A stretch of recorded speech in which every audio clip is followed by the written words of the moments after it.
ሰላም እንደምን አላችሁልን?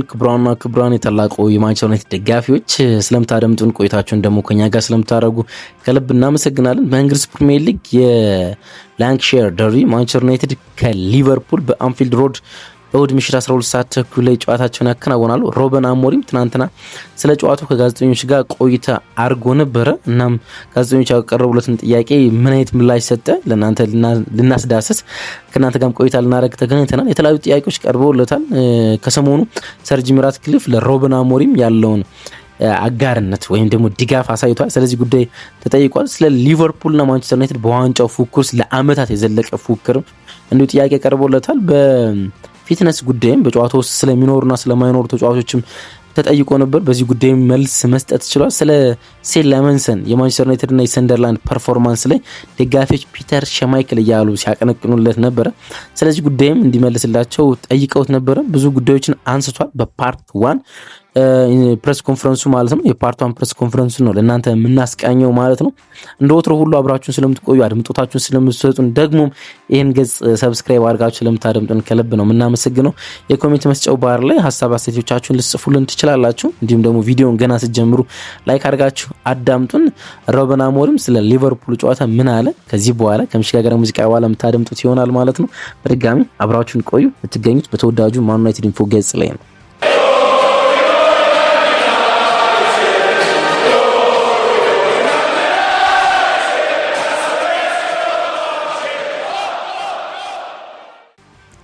ለሩበን አሞሪም ከቀረቡት የመጀመሪያ ጥያቄዎች እንጀምራለን።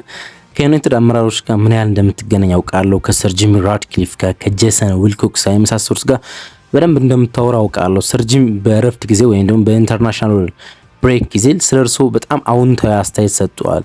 በእውነት እርስዎን ይደግፋሉ። እሱን መመልከት ችለናል። እነዚህ አይነት አስተያየቶች ምን ያህል ይጠቅመሃል ሲል አንድ ጋዜጠኛ ጠይቆት ነበር። ይሄኛው ጥያቄ መነሻ እናውቃለን። ሰር ጂም ራትክሊፍ ከሰሞኑ በስዊዘርላንድ የማንቸስተር ዩናይትድ ቦርድ ስብሰባ ካከናወነ በኋላ ስለ ሩበን አሞሪም ሲጠየቁ ለሩበን አሞሪም 3 ዓመት ራሱን ፕሩቭ የሚያደርግበት ጊዜ እንደሚሰጡና ድጋፋቸው ለሱ እንዳላቸው እናም ድጋፋቸው እንደሚሰጡት መናገራቸውን ተከትሎ ነው ጋዜጠኛው ጥያቄውን የጠየቀው እና ሩበንም እሱ ሁሉ ጊዜ ይነግረኛል። እሱ ያለው ሰር ጂም ራትክሊፍ ነው። አንዳንድ ጊዜ ከጨዋታዎች በኋላ መልእክት እንኳን ይልክልኛል አለ። አውቃለሁ እና ጂም ያውቃል እግር ኳስ እንዴት መሄድ እንዳለበት እና እግር ኳስ እንደዚህ አይደለም አለ። ስለ አሰልጣኞች መቀየርና ለመቀየር ነው። ስለዚህ በጣም አስፈላጊው ነገር የሚቀጥለው ጨዋታ ነው። የሚቀጥለውን ጨዋታ ማሸነፍ። ባለቤቶች እንኳን አንዳንድ ነገሮችን መቆጣጠር አይችሉም። በሚቀጥለው ቀን በእግር ኳስ ምን እንደሚፈጠር መቆጣጠር አይቻልም። ስለዚህ ያንን አውቃለሁ። ሰር ጂም ራትክሊፍ ያንን ያውቃል። ግን ያንን መስማት በጣም ደስ ይላል አለ። ወይም ደግሞ በጣም ጥሩ ስሜት ይሰጣል። በተጨማሪም በጨዋታዎች መካከል እነዚህ ነገሮች ሲሰማ ደስ ይላል። ምክንያቱም እሱ ሁሉ ጊዜ ይነግረኛል።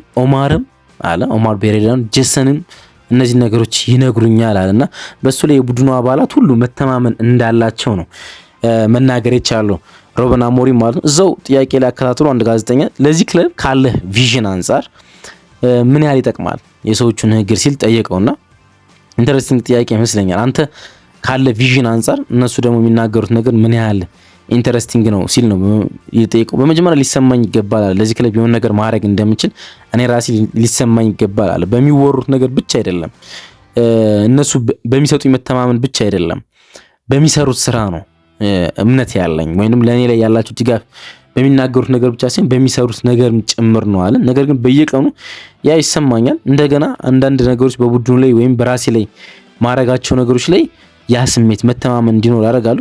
ጫና ሁሉ ጊዜም አለ። ያ ጫና እንዲቀለኝ ለማድረግ ይሞክራሉ። ትንሽ ጊዜ እንደሚወስድ አውቃለሁ። ነገር ግን እንደዛ ማሰብ አልፈልግም፣ ወይም ደግሞ ነገሮች መጥፎ እንደሚሆኑ ማሰብ አልፈልግም። ለሩበን አሞሪም ግን ከክለቡ የበላይ ሰዎች ይህን ነገር መስማት በጣም ኢምፖርታንት ጉዳይ ነው፣ ወይም ደግሞ መልካም ነገር ነው። ጥሩ ነገር እንዲሰማኝ ማድረግ ይችላል። ድጋፋቸውን ሁሉ የሚሰጡኛል። ግን ይሄ እግር ኳስ ነው። ሁሉ ጊዜም ራስክን ፕሩቭ ማድረግ አለብህ። ማንቸስተር ዩናይትድ ነው፣ ትልቅ ክለብ ነው።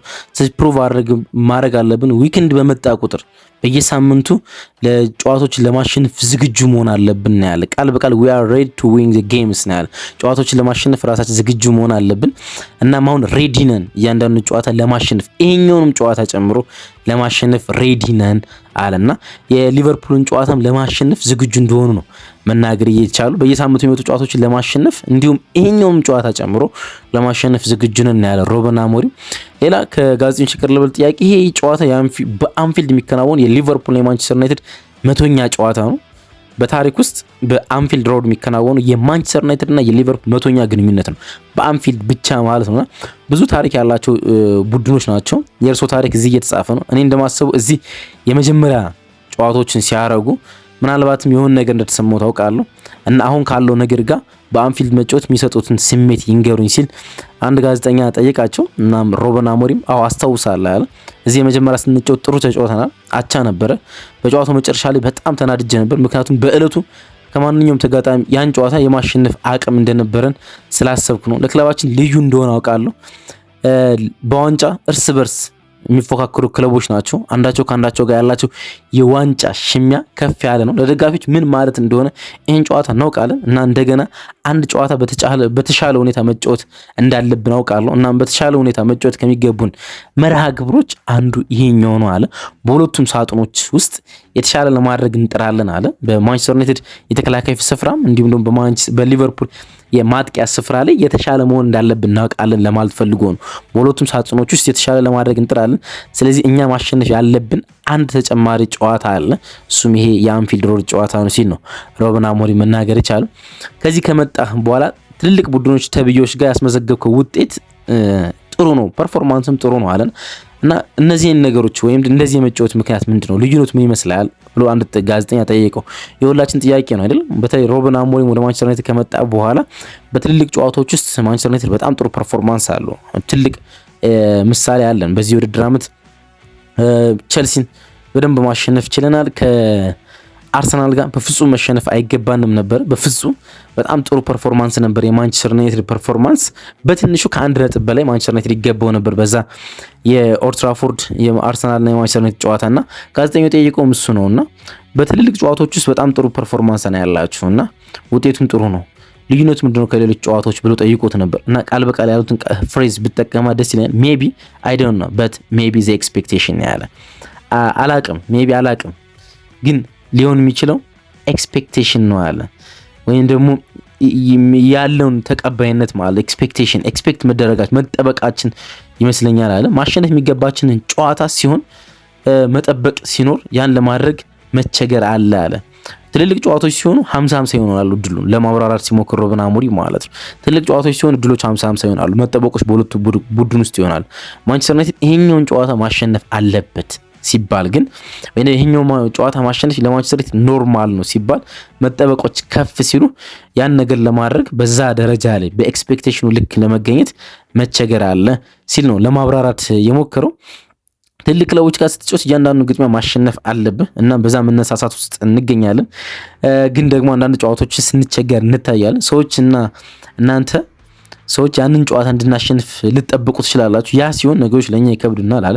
ያንን ለመቀየር ግን ብዙ ጨዋታዎችን ለማሸነፍ ብዙ ነጥቦችን ለማግኘት ጨዋታዎችን በተሻለ ሁኔታ ለመጫወትና የበለጠ ነፃነት እንዲሰማን መተማመን አለብን ሲል ነው ሩበን አሞሪም ያለ ያን ነገር የማድረግ መተማመን ሊሰማን ይገባል ሲል ነው መናገር የቻለ። የመጀመሪያ ልምምዳችሁ ለመመልከት ሞክረን ነበር አለ አንድ ጋዜጠኛና 7 ተጫዋቾች ልምምድ አልሰሩም። አንዳንድ ተጫዋቾች እረፍት እንዳገኙ ይሰማና የተጨማሪ እረፍት ቀናት ይሰጣቸዋል። ግን የትኞቹ ተጫዋቾች ናቸው ለሳምንቱ ጨዋታ እንደማይገኙ እርግጠኛ ይሆን ነው ወይም ደግሞ እንደማይገኙ እርግጠኛ ሆኖ የሚነግሩን ሲል ለሩበን አሞሪም ጥያቄ አቅርቦለት ነበር። ሊቻ ወይም ሊሳንድሮ ማርቲኔዝ ቅርብ ነው፣ ከቡድኑ ጋር ወደ ስልጠና ለመመለስ በጣም ተቃርቧል። ናስር ማዝራዊን ግን አላቅም እንደሆነቱ ከሆነ አለ በየትኛው ጨዋታ እንደሚመለስ አላቅም። የተቀሩት ተጫዋቾች ብሔራዊ ቡድኑ ተጫዋቾች ናቸው፣ ዝግጁ ናቸው። ነገር ግን ጨዋታዎችን ከተመለከትክ አንዳንድ ተጫዋቾች በጃፓን አንዳንድ ተጫዋቾች በተለያዩ ቦታዎች ተጫውተዋል። በጃፓን ያለ የብራዚል ተጫዋቾች ናቸው። ማቲያስ ኩና ካስሜሮ ብራዚል ወደ ጃፓን አቅንተው ነበር። የብራዚል ብሔራዊ ቡድን ለወዳጅነት ጨዋታ ወደ ጃፓን አቅንተው ስለነበር እና ጥንቃቄ ማድረግ አለብን። ተጨማሪ ጊዜ መስጠት ለሚገቡን ተጫዋቾች ተጨማሪ ጊዜ ሰጠናል። ለምሳሌ ዲያጎ ለፖርቹጋል የመጨረሻውን ጨዋታ አላደረገም። ስለዚህ ኤርሊ ከኛ ጋር ተገናኝቷል። ብሩኖ ግን የመጨረሻ ጨዋታ ላይ 62 ደቂቃዎችን ተጫውቷል። ስለዚህ አንድ ተጨማሪ ቀን ለረፍት ሰጥተናል። አንዳንድ ነገሮችን ባላንስ ማድረግ አለብን ከብሔራዊ ቡድን ጋር ከነበራቸው ነገር አንጻር። ነገር ግን አሁን ወደ ብሔራዊ ቡድን ሄደው የነበሩ ተጫዋቾች በሙሉ ለሊቨርፑል ጨዋታ ዝግጁ ናቸው ሲል ነው ሩበን አሞሪም መናገር የቻለው። ግብ ጠባቂያችሁ ሴን ላሜንሰን ነው። በመጀመሪያው ጨዋታ ላይ በጣም ጥሩ እንቅስቃሴ ማድረግ ችሏል። እናም ከደጋፊዎቹ አዲሱ ፒተር ሸማይክል እያሉ ከ90 ደቂቃ ባነሰ ፐርፎርማንስ ውስጥ ሲያደንቁ ተመልክተናልና ይሄ ፐርፎርማንስ ይሄ የደጋፊዎች ዝማሬ ለሚቀጥሉ ጨዋታዎች ተጠባባቂ ለማድረግ እንዳይቻል ያደርግባል ወይም ደግሞ ተጠባባቂ ለማድረግ ድፍረቱን ታጣለህ ወይ ብለው ጠይቀውት ነበረ ሮበን አሞሪምን ማለት ነው። እናም ሮበን አሞሪ የማይቻል ነገር የለም ማለት በየሳምንቱ ያን ማረጋገጥ አለብህ አለ። እርግጥ እሱ በጣም ጥሩ ጨዋታ ተጫውቷል። በጣም ተረጋግቶ ነበር ጨዋታውን ማድረግ ይቻላል። በዚህ ክለብ ውስጥ የመጀመሪያ ጨዋታን ስታደርግ በጥሩ ደረጃ መጫወት በጣም አስፈላጊ ነገር ነው። ያን ለማድረግ ሞክሯል። እሱ ሚያድግ እሱ ሸማይክል አይደለም አለ ቃል በቃል ማለት ነው። ሮበን አሞሪም እሱ ሸማይክል አይደለም አለ፣ ግን የሚያድግ ችሎታ ያለው ወጣት ተጫዋች ነው። መረጋጋትን በደንብ አሳይቷል። ደጋፊዎች የሚፈልጉትን ነገር በሙሉ ማድረግ ችሏል። ነገር ግን እሱ አሁን አልፏል አለ። ያ ፐርፎርማንስ አልፏል አለ። ለሚቀጥለው ጨዋታ በድጋሚ ራሱን ፕሩቭ ማድረግ አለበት። እግር ኳስ እንደዛ ነው ሲል ነው መናገር የቻለ። በዛ ጨዋታ የሰንደርላንድ ጨዋታ ላይ ክሊንሺት ማስጠበቅ ብቻ ሲሆን በጣም ጥሩ ተጫውቷል ለማለት ነው ፈለገ ሮበን አሞሪም። ግን ደግሞ ያ በቃ አለፈ፣ አንድ ፐርፎርማንስ ነው። ለሚቀጥለው ጨዋታ ደግሞ ፕሩቭ እንዲያደርግ ይጠበቃል። እግር ኳስ እንደዛ ነው ሲል ነው መናገር የቻለ። ሌላ ሰር ጂሚ ራትክሊፍ ባለፈው ሳምንት ባደረገው ቃለ ምልልስ ላይ አካዳሚውን በጣም ተችቷል። ከስታንዳርድ በታች ነው ብሏል እና አሁን እዚህ አንድ አመት ያህል ሊጠጋ ነው። ስለ ዩናይትድ አካዳሚና የጤና ጉዳይ ምን ተገመግማል? የጤና ጉዳይ ያሉት የስትራክቸር ነው። አጠቃላይ የዩናይትድን የአካዳሚ ስትራክቸር ነው። ሜንታሊም ፊዚካሊም እንዲሁም ደግሞ ሄልዚ ነው ወይ ጤናማ ነው ወይ ሲል ገምግማል ወይ ብሎ የጠየቁት ሁልጊዜ መሻሻል እንደምንችል አስባለሁ አለ። መሻሻል እንደሚገባ ነው። ግን እኔ ትክክለኛው ሰው አይደለሁም ይሄን ነገር ለመተቸት አለ። እዚህ አንድ አመት ነበረኝ፣ ውጤታችን በጣም ጥሩ አይደለም። ስለዚህ አካዳሚ በጣም ጥሩ ሁኔታ አይደለም። ግን አካዳሚ ጥሩ አይደለም የምለው ትክክለኛ ሰው አይደለሁም ወይም ደግሞ ለመተቸት እኔ ትክክለኛው ሰው ነው ብዬ አላስብም። ፍትሃዊ ነኝ ብዬም ለዚህ ጉዳይ ወይም ፍትሃዊ ለመሆንም ቅርብ አይደለሁም። ግን መሻሻሎች እንዳሉብን አስባለሁ። ጥሩ ነገሮች ማድረግ አለብን። ተገቢውን እንክብካቤ ማድረግ አለብን ለአካባቢ፣ ለኢንቫይሮንመንቱ፣ ለአካዳሚያችን ተጫዋቾች፣ ለኢንቫይሮንመንቱ በሙሉ። እናም ለዚያ ሰዎች አስፈላጊውን እንክብካቤ ማድረግ አለብን። ስራውን ለሚሰሩ ሰዎች ድጋፋችን መስጠት አለብን። ተደጋጋሚ እንነጋገራለን ከቴሬቬስ ቤኒዩን ጋር አለ። ትሬቬስ ቤኒዩን ማለት የማንቸስተር አካዳሚ ኮቺንግ ነው። ከሱ ጋር እንነጋገራለን። ምን አይነት ስልጠኖች መሰጠት እንዳለበት፣ የትኞቹ ተጫዋቾች ወደ አካዳሚ ማደግ እንዳለባቸው እንነጋገራለን። ግን አካዳሚያችን ብቻ ሳይሆን ለማሻሻል ሁሉንም ነገር እየሞከርን ነው። ሁሉንም የክለባችን ገጽታዎች ለማሻሻልና ለመቀየር በተቻለ መጠን እየሞከርን ነው ሲል ነው ሮበን አሞሪም መናገር የቻለው። ሌላ ከጋዜጠኞች ከቀረቡለት ጥያቄዎች ውስጥ በ8 ደቂቃ ከ43 ሰከንድ በቆየው ኢንተርቪው ላይ ስለ ሊቨርፑል እና በዩናይትድ በተመሳሳይ የዋንጫ ፉክክር ውስጥ እና የዋንጫ ቁጥር ውስጥ እንደሚፎካከሩ ተናግረዋል አሉ አንድ ጋዜጠኛ። እና ሁለቱ ክለቦች ሁልጊዜ እርስ በርስ ይነጻጸራሉ። ግን የውድድር አመቱን ስንመለከት የቅርብ ጊዜ የውድድር አመቱን ስንመለከት ሊቨርፑል ከዩናይትድ ያለው ንጻሬ በጣም ሰፊ ነው። ሊቨርፑል ሻምፒዮን ነበር እና በመሃል ያለውን ክፍተት ለመዝጋትና ለማጥበብ ተጨባጭ ነው የሚታመነው ሀቅ ምንድነው? አላማችሁ ምንድነው? ይሄን ነገር ለማጥበብ ሲል ሪያሊስቲክ የሆኑ ተጨባጭ ግባችሁ ምንድነው ሲል አንድ ጋዜጠኛ ጠይቆ ነበር። ነገሮች በፍጥነት ይለወጣሉ። ነገር ግን የሁለቱም የክለቦች ታሪክ ካየ አንዳንድ ጊዜ አንድ ክለብ ያሸነፈ ይጓዛል፣ አንደኛው ደግሞ መጥፎ ጊዜ ያሳልፋል። በቅርቡ የሆነ ያለው እንደዛ ነው። ሊቨርፑል ያሸነፈ ነው፣ እኛ መጥፎ ጊዜ ያሳለፈ ነው። በጣም ጥሩ በነበርንባቸው አመታት ሊቨርፑል ምን ያህል ደካማ እንደነበረ መታዘብ ትችላላችሁ። በእውነት ደጋፊዎች የሚፈልጉትን ነገር ለማድረግ ግን ሞክራለን። የሚቀጥለውን ጨዋታ ማሸነፍ እንችላለን። ወደፊት ከሊቨርፑል ጋር ተመሳሳይ ደረጃ ላይ ለመድረስ ከፈለግን ምን ያህል ጊዜ እንደሚወስድብን ባላቅም ግን ያን ነገር ለማድረግ ጠንክረን እንሰራለን። በሊቨርፑል ስታንዳርድ ላይ ለመገኘት እንሞክራለን። ግን የሁለቱም ክለቦች ታሪክ ለየቅል ነው ያለውና አንዳችን በጣም መልካም በነበርንበት ጊዜ አንዳችን መጥፎ ነን፣ አንዳችን መጥፎ በሆነብን ጊዜ አንዳችን ጥሩ ነን ሲል ነው ሮበን አሞሪም ለመግለጽ የሞከረው ማለት ነው። ሮበን አሞሪም ትናንትና ምሽት ለጋዜጠኞች የነበረው ቆይታ ይህን ይመስላል። በአንዳንድ ጉዳዮች ላይ እነዚህን መልሶች ሰጥቷል። በፓርት 1 እና በፓርት 2 ነው እንግዲህ ከጋዜጠኞች ጋር ቆይታ የነበረው። ይሄኛው የፓርት 1 ቆይታው ነው ከማንቸስተር ዩናይትድ ካሪንግተን ማዕከል ለጋዜጠኞች የሰጠው ማለት ነው። በፕሪማች ሪቪው ከሰዓት ወይም ምሽት አካባቢ ላይ ደግሞ በድጋሚ እንገናኛለን። አብራችሁን ስለነበራችሁ አድምጦታችሁን ስለሰጣችሁን ከልብ እናመሰግናለን። ቀናችሁ ብሩህ ይሁን ባይ